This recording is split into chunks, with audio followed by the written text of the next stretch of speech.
Hey there, music lovers! Get ready to groove through time because we're about to take a hilarious journey through the history of music, from its humble, prehistoric beginnings all the way to the global phenomenon that is K-pop. We're talking cavemen jamming out, ancient Egyptians getting funky with it, and medieval monks chanting their way to the top of the charts.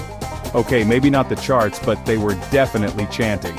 So buckle up, crank up the volume, and get ready to laugh, learn, and maybe even bust a move or two as we explore the wild, weird, and totally awesome history of music.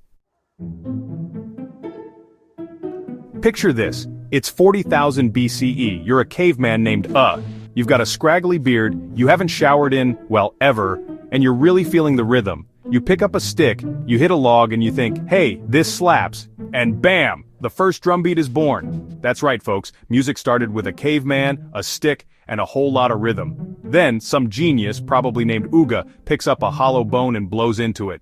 And wouldn't you know it?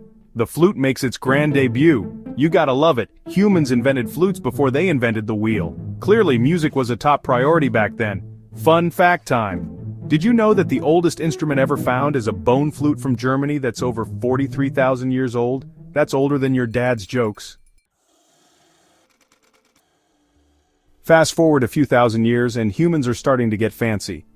We're talking pyramids, togas, and music that's more sophisticated than your average elevator music. The ancient Egyptians were all about incorporating music into their lives. We're talking ceremonies, parties, and believe it or not, even mummification. That's right, they played music while they were wrapping up their pharaohs like ancient Egyptian burritos.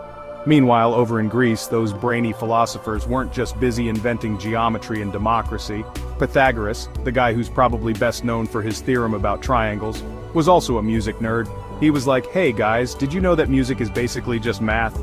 And thus the concept of musical scales was born. And let's not forget about ancient China. They were rocking out with orchestras of bells, flutes, and zithers. Imagine the ancient jam sessions they must have had. I bet they were lit. Next stop on our musical journey, the Middle Ages. Now I know what you're thinking. The Middle Ages, weren't those the Dark Ages, all doom and gloom? Well yeah, it wasn't all sunshine and rainbows, but the music? Oh, the music was where it was at.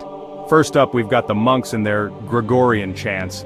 These guys were all about that simple, spiritual life, and their music reflected that. We're talking hauntingly beautiful melodies sung in unison that could probably calm down even the most stressed-out knight after a long day of jousting. But outside the monasteries? Oh, it was a whole different story. Think lute-strumming minstrels, bagpipes blaring in the streets, and peasant festivals with dancing that would probably get you banned from TikTok today. Minstrels, by the way, were like the rock stars of their time. They traveled from town to town, playing their tunes for anyone who'd listen, and hoping to score some free bread and ale in the process. Hey, a musician's gotta eat! Chapter 4. Wigs, harpsichords, and deaf geniuses.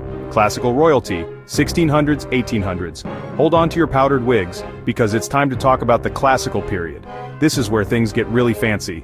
We're talking orchestras, operas, and composers with names like Bach, Mozart, and Beethoven. These guys weren't just musicians, they were straight-up musical geniuses. They were like the Beyoncés and Jay-Z's of their time.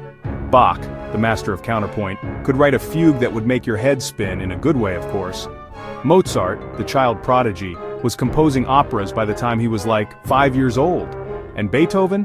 This guy was composing some of the most powerful and moving music ever written, all while slowly going deaf. Talk about dedication.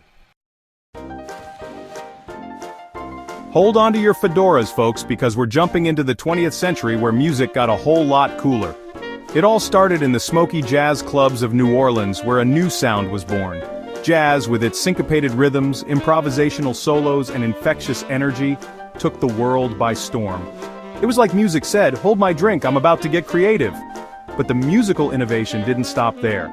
From the soulful sounds of blues born from the heart and soul of the Mississippi Delta, to the electrifying energy of rock and roll, music was forever changed.